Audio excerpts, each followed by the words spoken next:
Hello, folks. We're doing it. It's happening. France is on fire. All the workers across America are striking. Oh, it's a good week. Hope everybody's doing well. Also, the outside is toxic. If you're on the East Coast, some of the Midwest, so don't go outside. But other than that, whee, everything's great. Thanks for joining me. Please take a second to click subscribe, share this. Let's get the numbers up. Do all those good things. I'm going to talk. I'm going to give you some updates on France, even though we covered it yesterday, but I think we need to talk about that a little more, talk about some massive strikes across the U.S. I'm going to be getting into that. What else? Oh, yeah, we're going to talk about Tara Reid's situation. She is being persecuted by the United States, by our good old U.S. government. Because if you've been, I don't know what's going on with the shirts here. There's two. It's not, that angle's not right or something. I don't know. And for everybody listening to the podcast, those are the key moments where you're like, okay, he's talking about how his shirt looks great. But yeah, we're going to get into the U.S. government carefully and aggressively persecuting a accuser of Joe Biden, because that's what we do. But before I get into any of that, I'd like to start off with new revelations about the fraud, the corruption, the profiteering that has gone on with the funds sent to Ukraine. The Gray Zone has done, many of you are familiar with that outlet, done a great piece on a independent audit of a lot of the money that has been dumped into Ukraine. And some of the revelations are just fucking crazy. It's titled "All Aboard the Gravy Train: An Independent Audit of U.S. Funding of Ukraine," and let's just dive in. Remember to hit subscribe. I'm closing in on 50,000 on Rumble, so I hope you'll help me get to that. Americans likely believe that the U.S. dollars allocated for Ukraine are spent directly on supplies for the war effort. The lead author of this report, Heather Kaiser, conducted a thorough review of Washington's budget for the 2022-2023 fiscal year and discovered that is far from the case. I know all of you out there will be shocked to hear that the money that you and I are dumping into Ukraine is not just going to the war effort. I mean, putting guns in the hands of Nazis is kind of bad enough, but it gets weirder than just that. The Social Security Administration in Washington sent $4.48 million to the Kiev government in 1 year alone. In another example of bizarre spending, USAID, many of you know of them, the essentially CIA cutout that the U.S. pretends it's sending aid around the planet, right? And their aid always happens to be in the form of color revolutions designed to bring down governments we don't like. USAID paid off $4.5 billion worth of Ukraine's sovereign debt through payments made to the World Bank.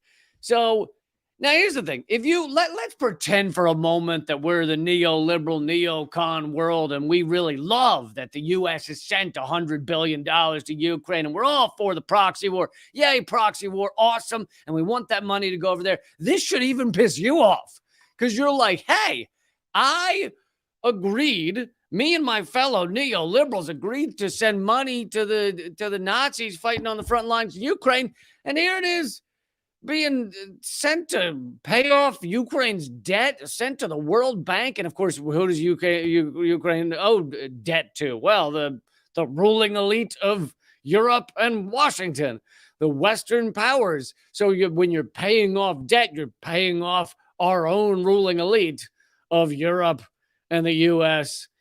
And so, you know, even if you're a neoliberal right now, you should be like, listen, unless that money is it's getting into the hands of the Nazis, then this is not fair. I don't want to be a part of this. I very carefully, me and my Joe Biden and my AOC and all them, we all worked very hard, and of course all the Republicans as well, to make sure that the Nazis are well funded. So why is this going into paying off Ukraine's debt? It's not fair. Western financial interests, including BlackRock, are among the largest holders of Ukrainian government bonds. So there's your answer, including BlackRock. BlackRock being one of the if not the largest wealth hoarder on the planet. It oversees $18 trillion, I believe, in finances. And it is larger than most governments. And BlackRock holds a lot of Ukraine's debt. So when the U.S. is agreeing to fund Ukraine to the tune of $100 billion, a good amount of that is going into the pockets of BlackRock, of a massive multinational corporation that is destroying all of our lives. They're one of the biggest funders of deforestation, one of the biggest funders of big oil, one of the biggest funders of big banks. That's what BlackRock is. So your $100 billion that was supposed to go to Nazis fighting the Russians is ending up in the pockets of the richest people in the world. Here's some more from this audit. I'm just giving you bits and pieces because, it'd be quite boring to go through all of it. But on top of that, who has the time? Among the many troubling contracts we discovered was a $4.25 million payment from the Pentagon to a military diving contractor. What would the U.S. be paying a diving contractor for? A U.S. diving contractor that a member of the Senate Armed Services Committee has described as a fraudulent company. The U.S. government asserts the payment covered the company's delivery of explosives equipment to Ukraine.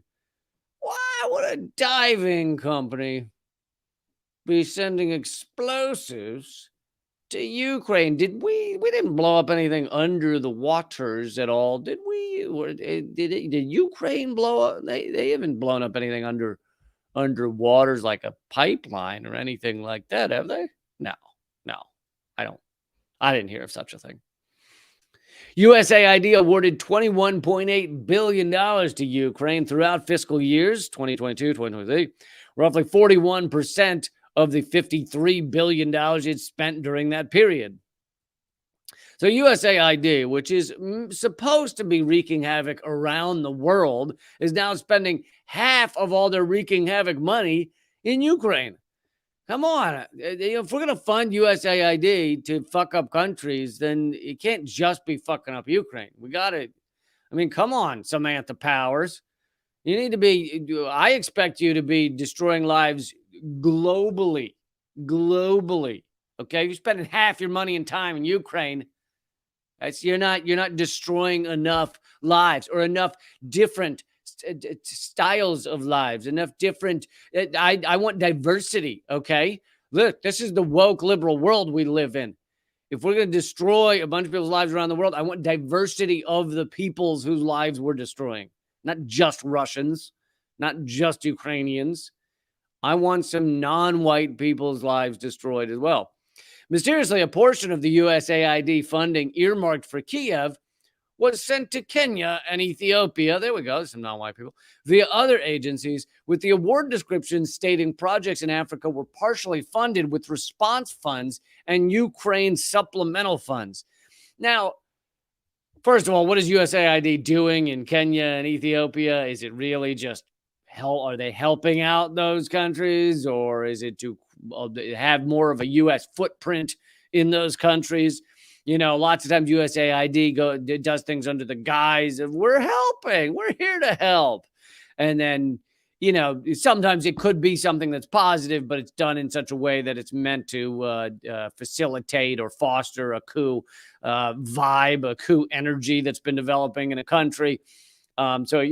We were helping them develop communication. Oh, specifically among people trying to create a coup in the country. Interesting how that works. It's that type of thing. So I don't know what USAID was doing in Kenya and Ethiopia, but let's suspend disbelief and say they were totally just helping the people of Kenya and Ethiopia. Yet again, even if you're a liberal, even if you're a Republican who likes the proxy war, even if you support all that, and even if we just say USAID use these funds to do positive things in Kenya and Ethiopia, you should still be angry because you're like, I was sending my money to Ukraine to fight that proxy war, not to Ethiopia and Kenya. I was sending my money to help neo-Nazis, not Kenyans and Ethiopians. It's not, I've been lied to. I've been lied to.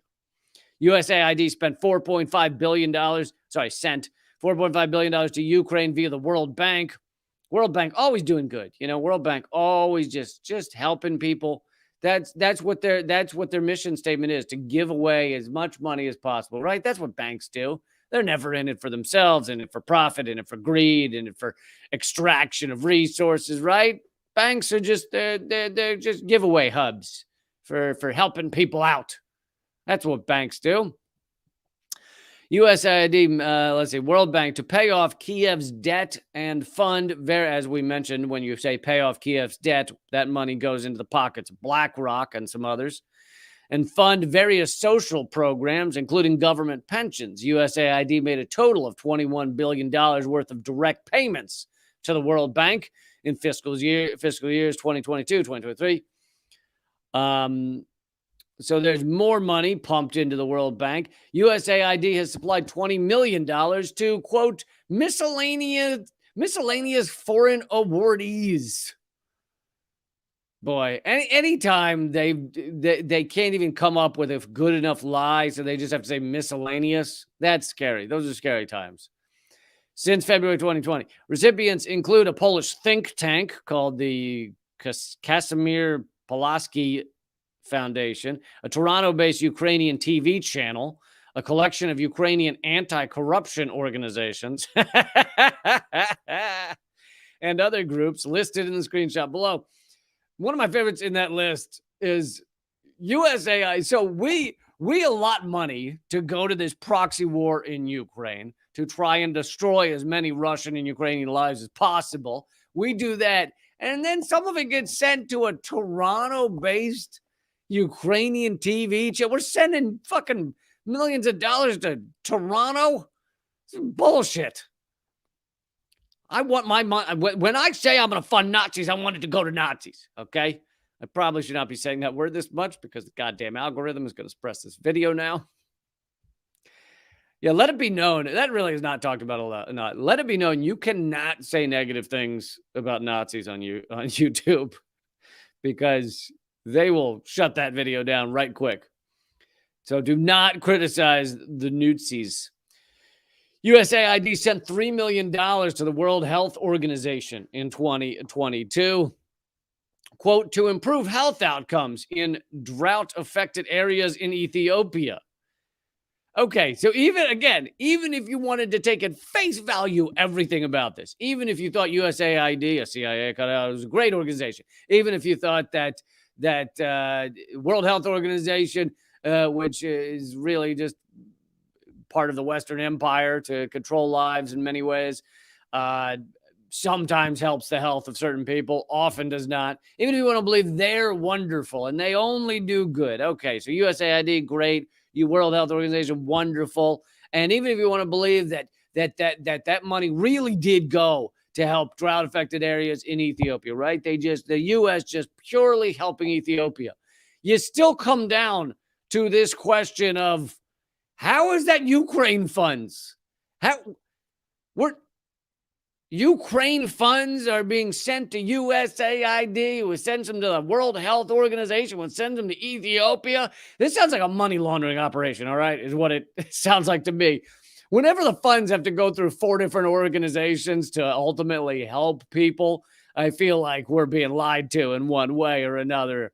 No, it's what it is so we allot the money to Ukraine, and then that is given to a guy. It's about $2 billion of that is given to a guy named Paul. Okay. He works at a laundromat. Now, he doesn't keep the money. That's not for him. Okay. He takes that money and he uses that $2 billion to buy roughly 2 billion chickens. Okay. They're not high quality. They're $1 a piece. So he gets 2 billion chickens. Again, he does not keep those chickens. Those are not for him. He takes those 2 billion chickens and he sells them in Spain. Okay. Then he takes that money and it goes through. He sends that to the World Health Organization that then buys goats. Okay. Those goats help Ethiopia. And at the end of the day, we see how this is a Ukraine funding operation. I don't think it really went to goats. I don't think any of this money actually went to goats. I think people are stealing this shit. USAID. Isn't it amazing that the actual literal story is just we're trying to send billions of dollars to Nazis in Ukraine. That's the literal story. Even the New York Times has now admitted that many of them have swastikas on their helmets, on their uniforms. So even the New York Times, which does nothing but U.S. propaganda, even they were forced to be like, okay, there's a bit of a swastika situation. So the straightforward story is we're sending money to Nazis, and yet now they have to cover up what it is they're really doing. That is terrifying. USAID sent $30.9 million to Chemonics International. That sounds like a legit corporation, doesn't it? For the Ukraine Confidence Building Initiative. Oh, God. Even if that were real, which I don't think it is, even if that were real, what they just walk up to Ukrainians and they go, "You are looking fine. You look great." They go up to the Ukrainian Azov battalion and they're like, "Oh, looking strong. I like your swastika you drew on your uniform because the line, you're quite an artist. Those lines are perfect. Well done, Azov." Chemonics is a private for-profit aid contractor. Chemonics was founded by a businessman who said he launched the company, quote, "to have my own CIA." There you have it. The Gray Zone has documented Chemonics' role in delivering U.S. government funding and supplies to the Syrian White Helmets, which served as a propaganda wing of the Al-Qaeda-tied armed opposition. Chemonics previously reaped a massive windfall from the U.S. occupation of Afghanistan, raking in as much as $600 million from USAID. USAID also sent $25 million to Horizon Capital Growth Fund, a leading private equity firm in emerging Europe, via the U.S. International Development Finance Corporation to back high-growth tech. This is all under Ukraine aid that the U.S. sends. Again, this is all that has had essentially zero debate amongst the American people. When exactly did we get to vote on whether $120 billion is sent to Ukraine in a proxy war that's putting us on the brink of fucking nuclear war? When exactly did we get to vote on that? And is that vote coming up? USAID. And that is why you should vote and support my campaign to put a grayish brown rock that I found on the ground to put him in office. Okay. Yardrock2024.com. Check it out. You can also join the campaign for free. Join the email list by texting the word rock to 33777. Yardrock. Yardrock also has promised to break up BlackRock because it's a competitive rock. And Yardrock has promised to break up BlackRock if it gets into the Oval Office, which I think it will. USAID sent $7.6 million. Real website, by the way. Yardrock2024.com. USAID sent $7.6 million to UNICEF IDA for emergency nutrition response in the Arab and semi-Arab lands in Kenya. Yet again, Kenya. The description stated partially funded with response fund and Ukraine supplemental funds. This is such bullshit. The U.S. is taking this $100 billion that shouldn't be going to Ukraine in the first place, and they're using it however the fuck they want. The American people have no say in any of this. This is just full-on corruption, fraud, greed, profiteering, war profiteering, pilfering. I have run out of adjectives. That is all this is. This is what happens when you have a $1 trillion military budget and then you're adding shit on top of it because the $1 trillion, much of which disappears, it is not enough. Also, as Seymour Hersh reported, the CIA is concerned about the $400 million that Zelensky and his buddies have also stolen out of the Ukraine funds. The CIA is concerned about it because they said it's starting to look like too much. Like, according to Seymour Hersh's, famed reporter, right? According to his sources, if it had just been 100 million, they probably wouldn't have said anything. But now it's getting up to 400 million, and they're like, it's a bit much to be stealing. This is too much. You're stealing too much. The description, I did that. let's see. The Department of Defense has transferred $4.75 million to Atlantic Diving Supply Incorporated for, quote, pro sapper and EOD equipment, Ukraine, and marine life-saving and diving equipment. Again, with the diving, it seems like the U.S. is doing a lot of diving-related things in Ukraine. Explosive ordnance disposal, EOD, and sapper equipment is exclusively used to blow things up or clean up explosives. And Atlantic Diving Supply is a military contractor originally founded to provide tactical gear to, wait for it, Navy SEAL divers, which is who Seymour Hersh said his sources say are the actual ones that blew up the Nord Stream pipelines. When a company like this is tasked with a highly specific delivery of explosive gear to any foreign nation, including Ukraine, it should prompt questions about the mission, particularly when U.S. intelligence is blaming Ukraine's military for attacking the Nord Stream pipelines without the knowledge of President Zelensky. By the way, that was the new cover story. I think I covered it when that came out. So basically, U.S., according to Seymour Hersh, blows up Nord Stream pipelines secretly, doesn't even go through Congress or anything, or not. Of course, it doesn't go through Congress, but it's not even told to Congress. When he reports that, the mainstream media, U.S. mainstream media, completely ignores it. There's a couple of articles about, Seymour Hersh is out of his mind, and they do that crap. And other than that, they completely ignore it for a month. Then they come forward with the U.S. cover story, which is that we've investigated, and it turns out it was probably Ukrainian military, and we just had no idea, and not even Zelensky. He didn't know either. Ukrainian military just did this really difficult diving operation. Who knows? Luke Hillier, the founder of Atlantic Diving Supply, paid a $20 million settlement in 2019 to resolve charges that he defrauded the Pentagon by falsely claiming his company was a small business. Atlantic Diving is consistently listed as one of the top 25 largest military contractors in the country. So this guy paid a $20 million settlement for defrauding the Pentagon, and what does the U.S. government do? Turns around and gives him more money. Oh, you only defrauded us that one time, and you paid your $20 million fine. Here's more billions. In 2021, Hillier raked in a massive $33 billion contract under the same program, prompting fresh accusations of fraud. Department of Defense has paid $4.9 million also to BAE Systems, a weapons contractor, out of the Ukraine funds. U.S. International Development Finance Corporation sent $1.5 million to Gazelle Fund LP, another private equity firm, to relocate Ukrainian businesses to Georgia.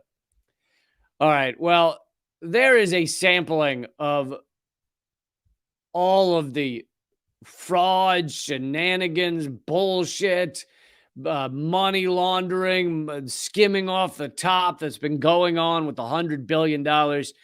And, this is an independent journalistic outlet that has done this research. You're not getting this. Not only are you not getting from the mainstream media, but the U.S. government is supposed to actually do an accounting of where all this money goes. But of course they're not. Rand Paul asked for an accounting of where all the money was going. And he was called a traitor, basically, for asking them to account for where this money was going. He was also added to Ukraine's kill list as well. But that's what we're dealing with right now. But as that fraud and corruption continues to go throughout the U.S., rip throughout the U.S. like that, here's what's been going on in France. I wanted to bring you more videos, even though I discussed it yesterday. France is on fire in so many places. Here is some video of that.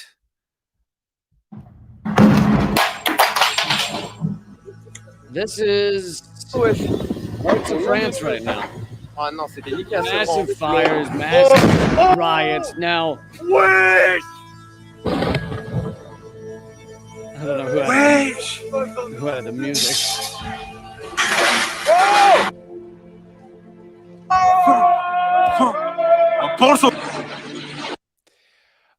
But I don't think the music was live. Like I don't think the music was happening in those locations. I don't think it was just like fucking John Williams tracks in the background. But anyway, there's massive protests all across Frank.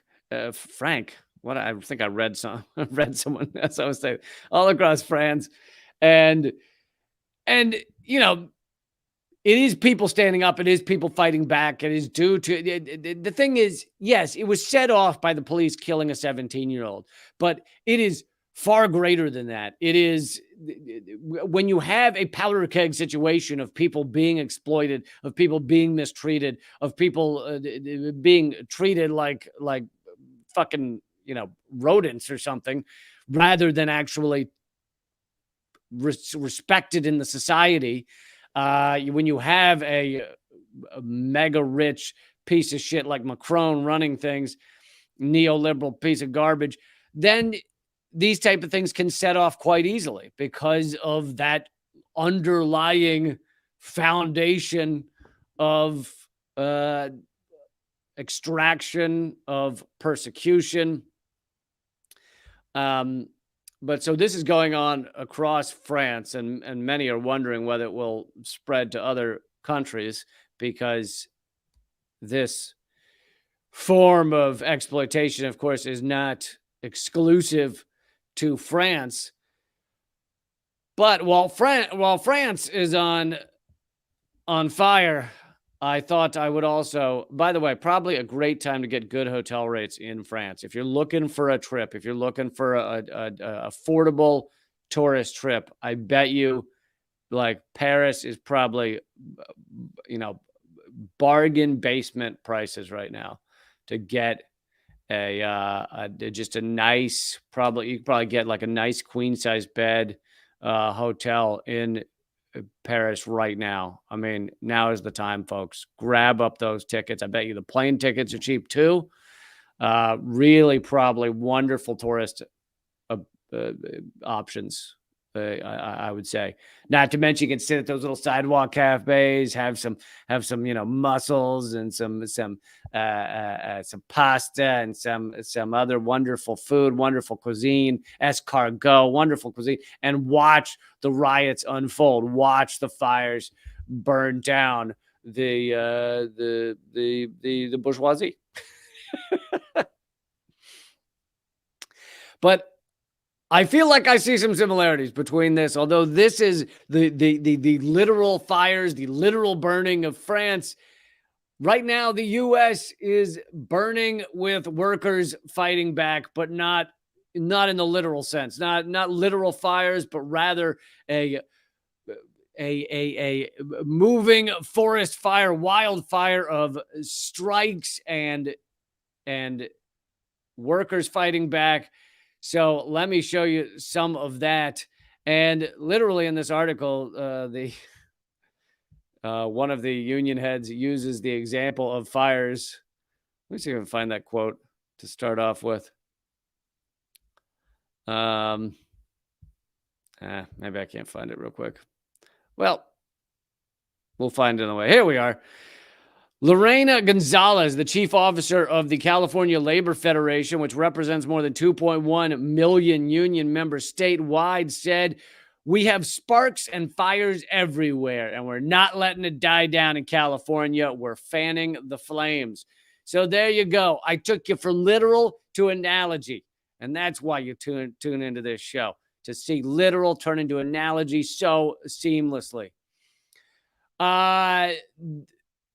And to begin with, part of the reason I selected this story was there's a massive hotel worker strike that is on the cusp in California. As of right before I began this taping, it had not started yet, but it very well could. They did already score some wins from one of the largest employers, so that kind of helped, I think, stave off the strike for the moment. But unless they get other employers to also sign on to treating workers better, then that massive strike very well could happen.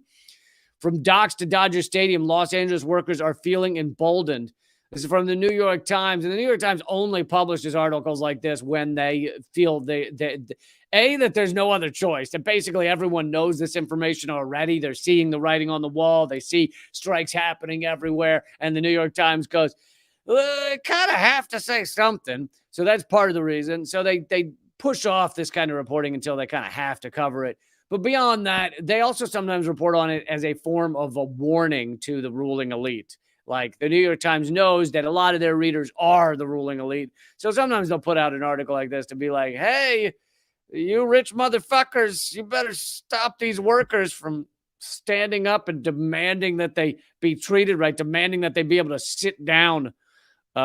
We covered that yesterday, how the U.S. is unique among most countries in that we insist on like all employees, all service employees standing all the time. In a lot of countries, like a cashier could sit down. Like we're just like, no, you have to be in as much pain as possible. In the 2 months since they went on strike, screenwriters have become a fixture outside studios in Southern California, signs aloft as the traffic roars past. In many parts of Africa, theirs would be a lonely vigil, not in Los Angeles. By the way, I just went down 2 days ago to Washington, D.C. and interviewed some of the striking WGA Writers Guild workers that were striking outside of the filming of Captain America 4, because many of these movies and films and TV shows have continued filming because the script is already written. So they're not going to stop because they don't need writers, they feel, although writers often are on set, but they feel they can film without writers. So the WGA was striking outside of the filming of Captain America 4. Kind of ironic, right? They have striking workers outside of Captain America, saying that that film is a scab against the workers. Anyway, at the behemoth ports of Los Angeles. Oh, and I did film those interviews. I'm some of that footage, and I'm hoping to get it to you soon. But at the behemoth ports of Los Angeles and Long Beach, operations were disrupted for weeks until West Coast dock workers reached a tentative contract deal in mid-June. Across the city, schools shut down for 3 days this spring when bus drivers, cafeteria workers, and teachers walked out. The cafeteria workers wanted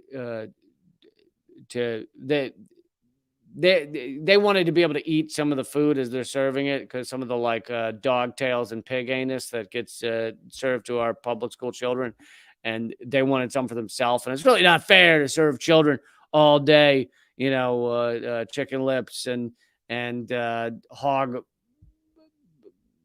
hooves, and not get some for yourself. So I side with the workers on that one. Just pop a pig anus every once in a while. It's really not fair to stop them. Now the union representing some 15,000 hotel workers in Los Angeles is threatening to strike this July 4th weekend, just as the summer tourism season ramps up. And more than 100, luckily, the hotel workers in France are not on strike. So if you're looking for a tourist opportunity, head to France. More than 160,000 actors are poised to shut down Hollywood productions if they cannot reach a new contract deal later this month. So that's separate from the Writers Guild. The SAG-AFTRA is deciding whether to join the Writers Guild, and of course that would really shut down all of these films and TV shows. That they would have no chance but to cease production. I already read you the Lorena Gonzalez quote about this being a fire that we are fanning.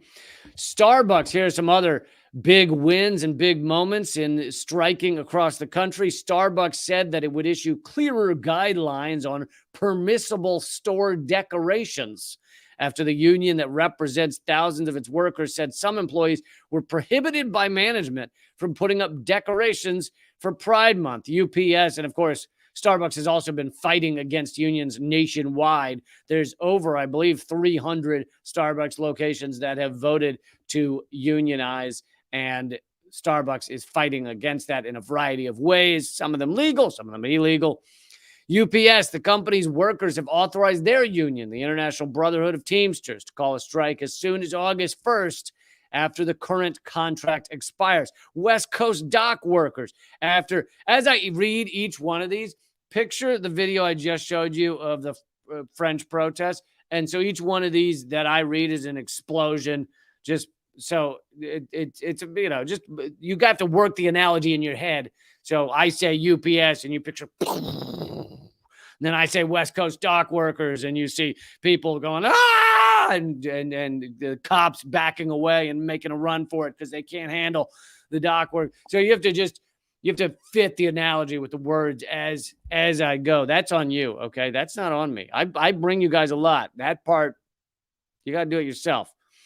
West Coast dock workers, after a year of prolonged negotiations that have led to delays and declines in cargo, union dock workers and port operators agreed to a new contract. Amazon, over 700 workers at a warehouse in Coventry in the Midlands of England, joined a union and are seeking recognition for it to negotiate with the company. Yes, Amazon also fighting against unions across this country. And, of course, through all of this, the Republicans, the Democrats, Joe Biden, nowhere to be seen, right? Not helping the workers, not standing up for them, not fighting for them, and in some cases, often fighting against them, right? Joe Biden jumped in and stopped the railroad workers from continuing their strike in order for them to be treated fairly. And of course, that was just weeks before the Palestine, Ohio train derailment and catastrophe. So